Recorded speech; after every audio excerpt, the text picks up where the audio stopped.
Ya, welcome back to PPKM FPL alias Papi Kuy main FPL ya. Selamat malam selamat pagi, selamat siang, selamat sore, selamat buat kalian semua yang nontonin kita nih gitu ya. Dan mengingetin juga jangan lupa kalau misalnya mau subscribe di ppkm-fpl atau langsung juga kalau misalnya mau follow di Instagram kita di ppkm.fpl. Dan malam ini guys kita punya rame banget punditnya nih karena kita masih warm up untuk menyambut game week pertama nih gitu ya. Kita kedatangan semua para jawara-jawara pundit nih. Makanya ini gue in between sama orang-orang jago nih. Jadi mudah-mudahan nih musim depan gue serius lah ya mainnya. Jadi nggak selalu gitu tagline gitu ya.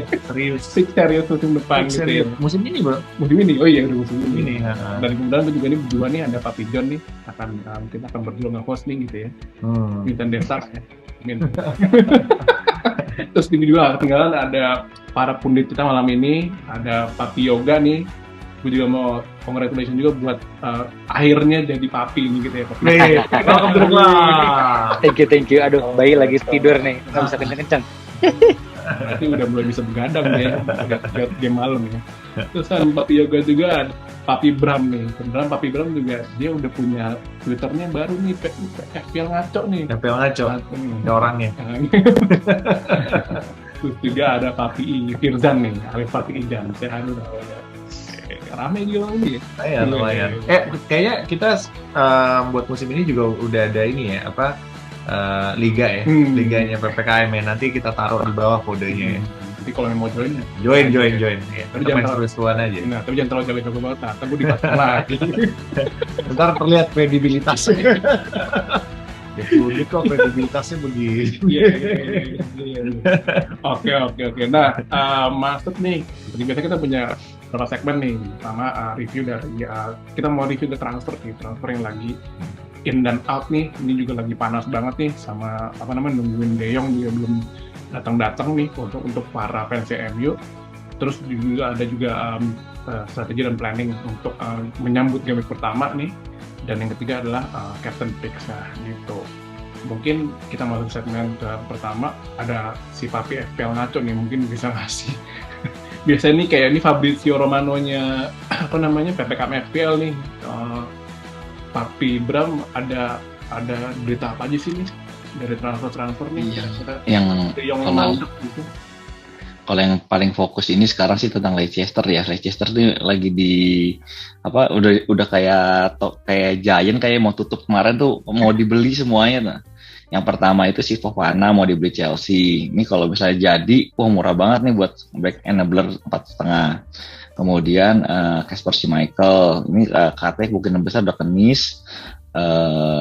Dan ini lumayan banget buat Ward, jadi kiper utama dengan nilainya 4 juta 4.0. Yang terakhirnya Madison kemarin dia ditawar 40 nggak mau, 50 kemarin nggak mau, masang harganya 60 ya. 60 mah tipis-tipis buat Raja Arab. Newcastle sih kayaknya ngambil si Madison sih. Nah, yang efeknya paling nanti ke itu sih, siapa yang KDH kan mainnya performanya udah bagus tuh. Dia kemarin mainnya gelandang serang. Nah, mungkin bisa jadi potensi tuh 5,0. KDH siapa sih? Gue tau KDB. Chris Dayanti. Dewsbury Hall ya?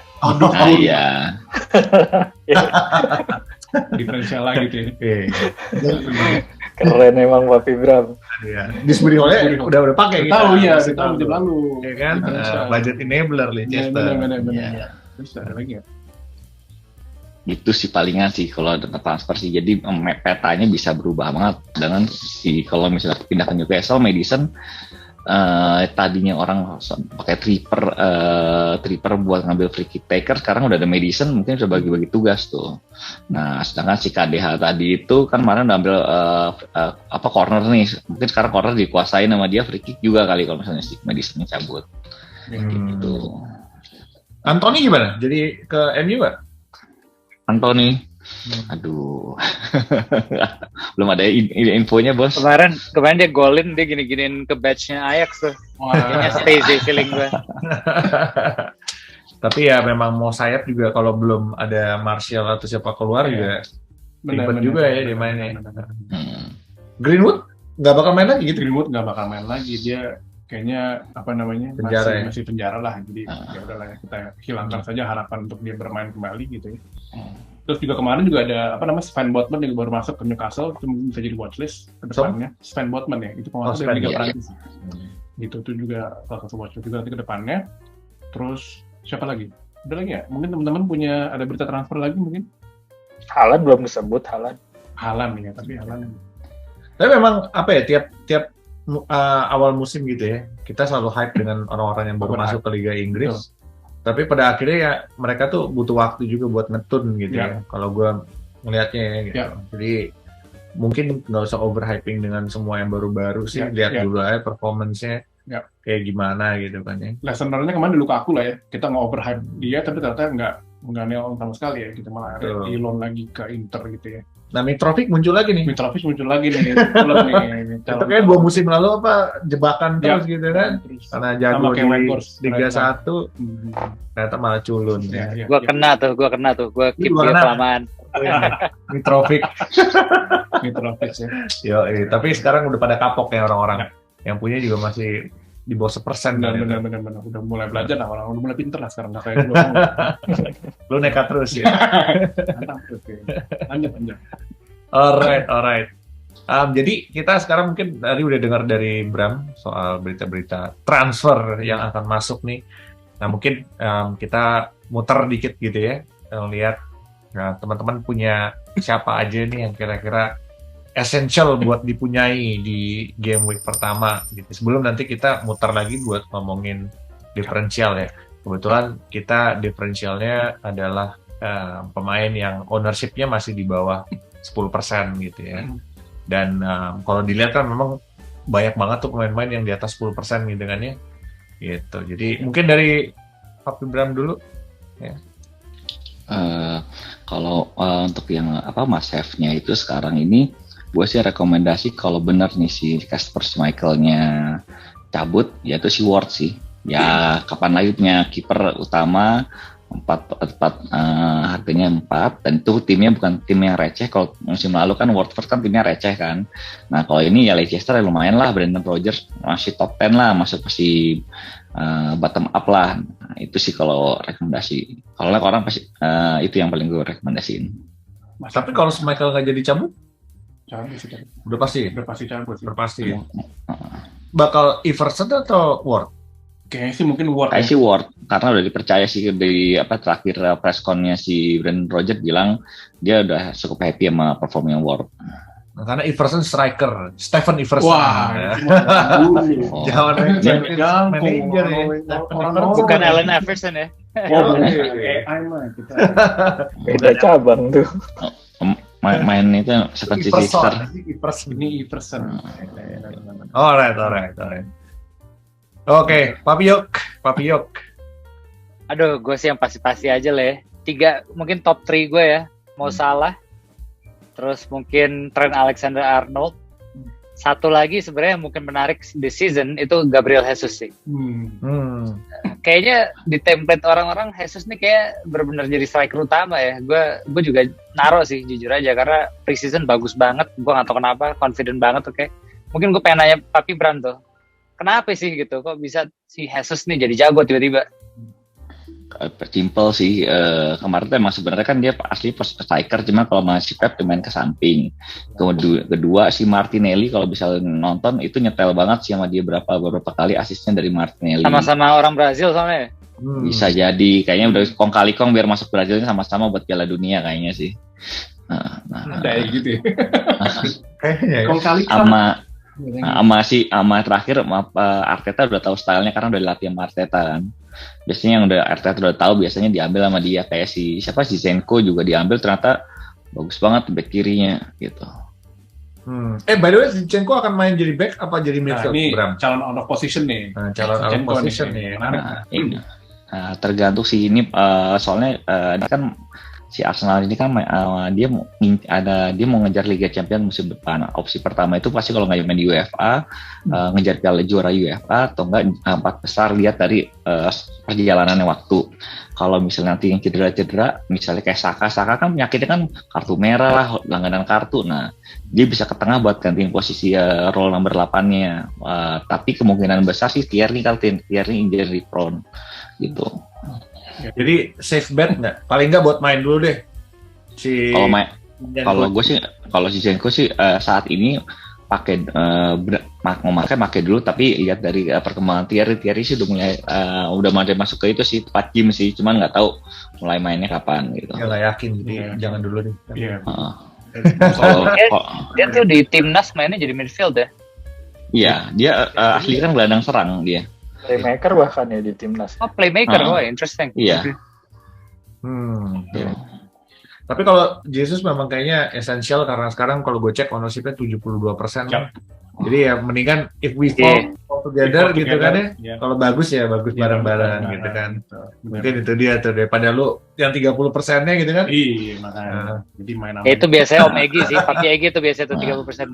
Nah, biasanya Pak Egi begitu, tapi mungkin musim ini dia belajar. Iya, karena kita punya liga orang yang seri-seri semua, jadi ya serius lah gitu. Jangan Pak Egi jangan 11-11-nya diferensial, Pak. Baru game awal udah wildcard nanti gitu. Tambahan aja sih, dari top 100.000 96% cuma punya Jesus. Gile. Iya. Papi Ijan gimana Papi Ijan? Iya. Punya pendapat Mas F? Apa Mas Hef ya?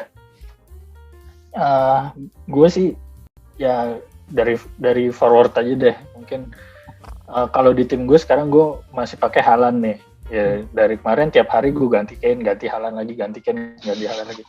Ya sebenarnya antara ya itu gue rasa dua-duanya sih must have sih. Lo kalau nggak Kane ya lo harus punya Haaland gitu kalau gue bilang. Nah, ya kalau gue sih ngelihatnya ada pro cons-nya ya masing-masing kan. Haaland juga belum kebukti di Premier League gitu kan. Kalau kan kita udah tahu sendiri kualitasnya gitu. Tapi kalau gua pribadi milih Haaland yang ngelihat dari fixture sih. Gitu. Fixture ke depannya beberapa pertandingan gitu masih banyak yang hijau-hijau di City gitu. Dan kemarin gue sempat ngelihat yang Community Shield kan banyak sebenarnya Haaland peluang tuh dapat sempat man to man juga gitu. Big chance tapi juga. ya apa sekali sempat tiang apa ke atas tipis gitu ya, gue lupa. Udah depan gawang banget tuh gitu, udah kosong. Mungkin kurang doa. Ya, gue rasa itu aja dia ngelawan Van Dijk gitu kan, yang back Liverpool gitu ya. Gue rasa gimana kalau ngelawan tim-tim di bawahnya gitu. Gimana kalau Maguire ya? Apalagi tuh Pak. Dia nggak perlu apa-apa digolin sama Cilaka Maguire. 12 tuh kalau Maguire. Itu sih paling masih gue. Iya, Haaland ya. Ini Kane Haaland menarik banget sih. Gue pengen nanya dong, boleh nggak Om pada pakai Haaland apa pada pakai Kane gitu? Gue pengen hitungin nih. Kane. Gue tadi tanya Haaland tuh ya. Kane. Tim Kane. Kane. Gue juga tim Kane. Udah pasti kalau Haaland gue. Gue dua-duanya. belum kelihatan lah, takutnya kita nge-overhype terus ujungnya malah nggak nail on. Karena susah lu punya buat pemain tengah atau sama striker punya lebih dari 2 premium kalau backnya lu ngambil Trent Alexander-Arnold, Cancelo dan ya kecuali lu memang mau main lembek di belakang, bisa dia tuh ngambil 3 premium kan gitu. Oh Haaland, Salah sama Kane misalnya gitu. Sebenarnya gue udah sempet nyobain ngedraft gitu, dapat sih cuy kayak Salah, Jesus, Kane, Haaland sama TAA bisa tuh. Cuman sisa-sisanya nggak main semua. Yang sisanya Gak ada yang main sisanya. sisanya ya gitu 4,5. Iya. Jangan bet jurang sih.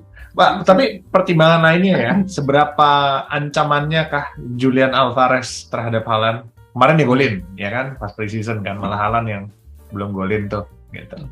Walaupun ya gol-golnya agak-agak hoki juga tuh Alvarez. Benar. Iya, kalau menurut gue sih ya kalau dari Apakah Pep bakal main 2 striker atau satu? Kalau main satu ya udah Haaland lah ya. Pasti Haaland, Iya. striker gantung lah dia. Heeh. nah masalahnya Pep kan kayaknya tahu semua juga nih papi-papi, dia kan suka nempatin apa spekulasi gitu kan, naruh pemain gitu ya, kadang bahkan ya kayak tadi tuh Jesus aja ditaruh di sayap kanan atau sayap kiri gitu kan. Ya gue rasa Pep bakal melakukan itu lagi sih sama Alvarez gitu, tapi kayaknya kalau Haaland nggak tahu deh. Pep Haaland kayaknya nggak kegeser lah ya. Jadi back kiri kayak John Dublin gitu kan. back kiri. Udah. Iya, namanya sih. Kalau Pak Bijan gimana? Bijan punya Tadi gue nyaranin Kane ya, kalau buat gue essential ya, maksudnya bukan day in lah, year in year out lah ya, dia terbukti lah ya, proven gitu kan. Jadi ya terus juga kelihatannya Spurs juga akhir musim grafiknya naik gitu kan. Ya masih ada Son juga duetnya di situ. Jadi either Son atau Kane menurut gue you have to have one lah gitu ya. Punya salah satunya. mandatory lah. Mandatory lah. Yo, lagi kandai banget nih. Bagi dong. Yoi. Ada yang Undertaker. Ada yang striker. Itulah dari gue itu. Iya. Kalau dari gue sebenarnya mungkin agak sedikit nggak diferensial sih, cuma tapi seraknya lumayan banyak nih. Anthony Martial nih mungkin bisa jadi must have, karena melihat dari kemarin preseason tuh enak banget nih, ngecun banget bertiga nih, si Sancho, Rashford sama si Martial tuh tiga-tiganya mobile striker banget, dan Martial lagi in the mood karena Ronaldo kan spekulasi bakal cabut, jadi dia kayak no competition Martial lah, kita kalau MU bilang gitu. Jadi pasti dia akan tune in banget nih di musim ini, tapi kita we'll lah. Dan mungkin another suggestion mungkin Rashford sih bisa juga masuk di situ, karena Rashford juga ini lagi dia membuktikan lah season ini bakal bisa inform lagi lah gitu, karena mungkin mau membuktikan sama Ten Hag, kalau nggak dia bakal kebayang sama Anthony kan nih gosip-gosipnya gitu. Jadi mungkin bisa jadi redemption lah buat si Om X, kita belum masuk differential nih, salah topik bro. Oh iya. Differentialnya differential bro. Selektornya sebelah ya udah. Sebelah selektornya Pak. Tipis. Dan harganya juga 6,5 gitu. Ya, nah itu harga. Kalau gue sih melihatnya harganya ya. Iya, harganya 6,5. Kebetulan Mas Have lo sama ya sama differential emang. Nah itu bro. Tadi Kombinasi. Jadi memang Mas Have ya differential gitu. Gak apa-apa. Kita kan harus iya gak apa-apa. Gak apa-apa, oke juga.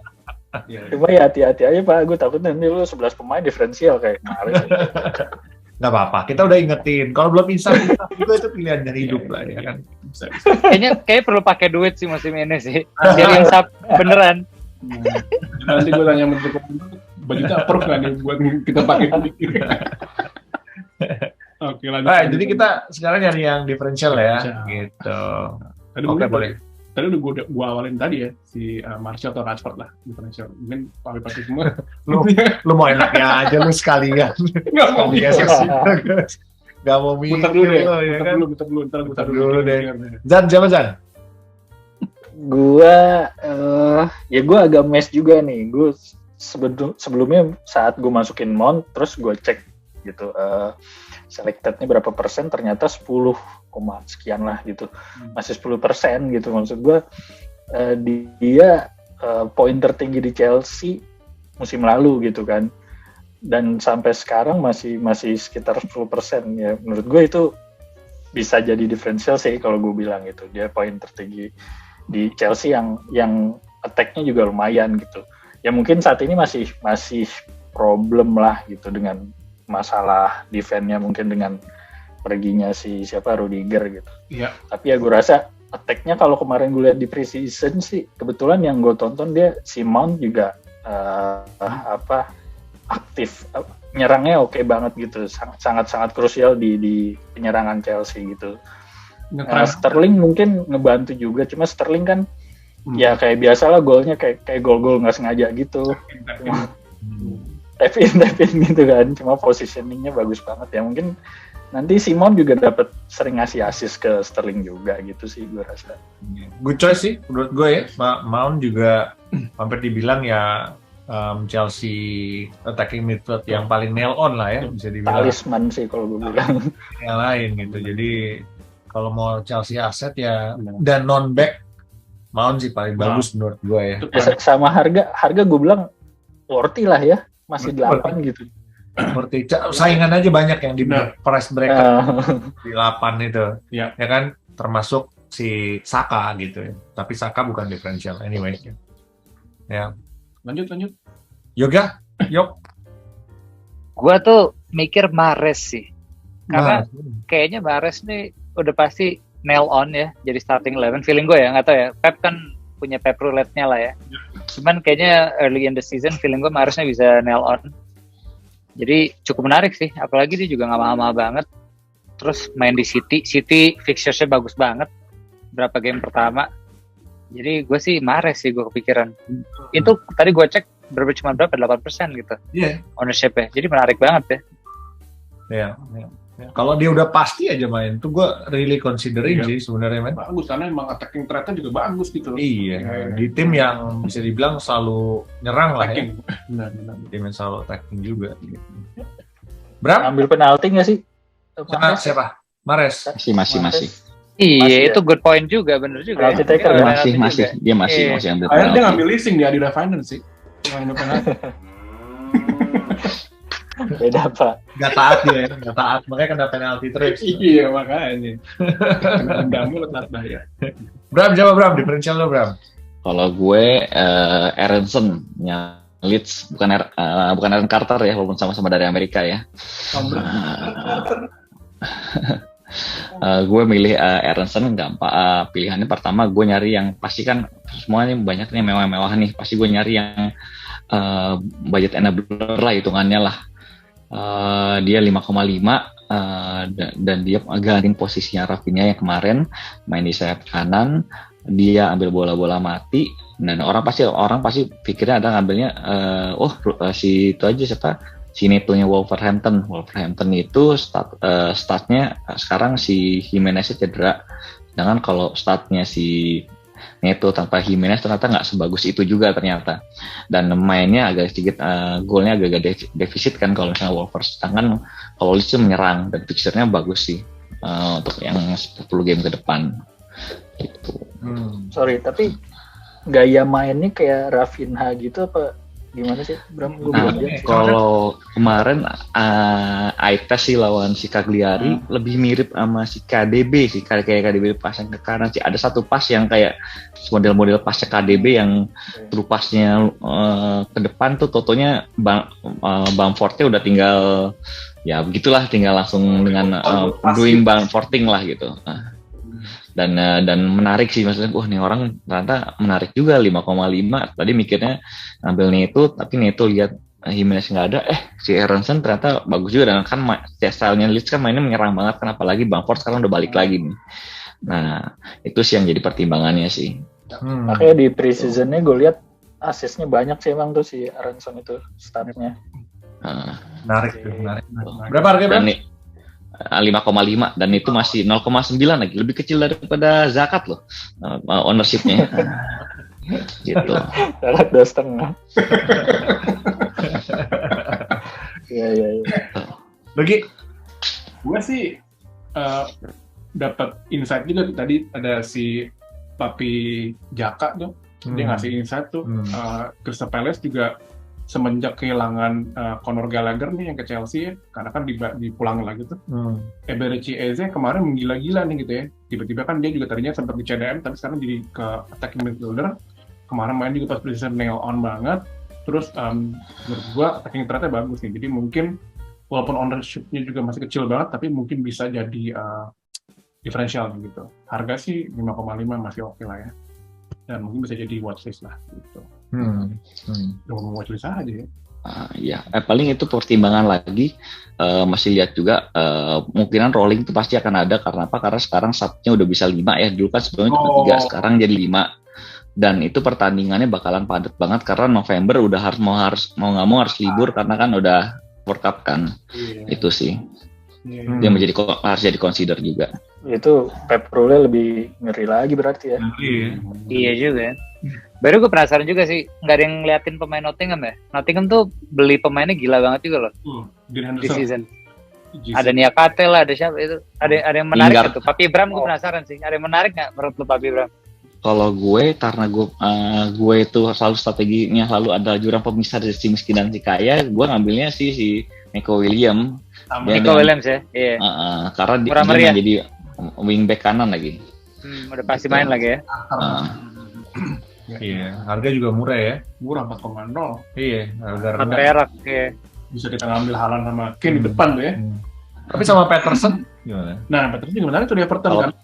kalau Patterson kan tergantung sama Coleman juga.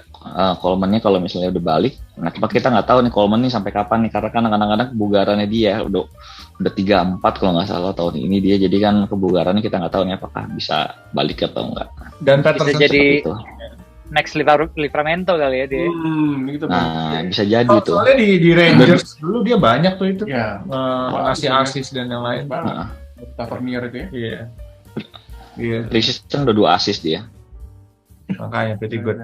Kalau dari gue nggak jauh dari tim Everton juga gitu ya. Tadi sempat kepikiran apa Dwight McNeil, tapi terus gue coba cek lagi setiap season gitu kayak udah Dwight McNeil performance-nya nurun gitu ya dalam konteksnya poin yang di-collect gitu ya. Tapi gue juga tertarik dengan Calvert-Lewin di CL. Ya. Karena di press back ke-8 kalau lu nggak mau ngambil Jesus, lu mau yang benar-benar berbeda gitu ya. Ada di CL yang nggak ada gantinya lagi sekarang, Iya. udah nggak ada Richarlison juga gitu kan. Ya mau nggak mau pasti main deh, terus jadi tumpuan gitu. Jadi pasti akan on the watch list lah gitu. Setelah game week pertama ya, karena game week pertama agak susah. Tapi setelah itu schedule-nya sangat menarik buat Everton. Gitu. Setuju, good eye. Good eye. Mitrovic nggak ada yang berani ya? Enggak lah, Nunggu. kapok, last season gila loh dia golnya banyak banget. Selalu jebakan. meyakinkan dia. Heeh. Mitrovic dari tahun ke tahun Iya. udah naik jago, tapi Iya. ujung-ujungnya malah melempem juga. Padahal dulu sempat wonderkid man, gue inget Wonderkid di Anderlecht dulu kan. Underleg-nya dia Newcastle dia. Iya. Iya. Tatonya aja Dia tuh tandemnya Puki dia. Puki Party itu benar tuh. Alright. Nah, karena Kapten ya? Kapten. Kapten terakhir, tapi ini pretty straightforward menurut gua gitu ya. Kapten sopo lagi? Siapa lagi kalau Muhammad Salah? Iya, iya. Kayaknya salah kalau nggak salah. Salah sih kayaknya. Nggak mau. Ada yang berbeda nggak? Gue Mungkin- sebenarnya lagi mikir mau pakai Kane sih.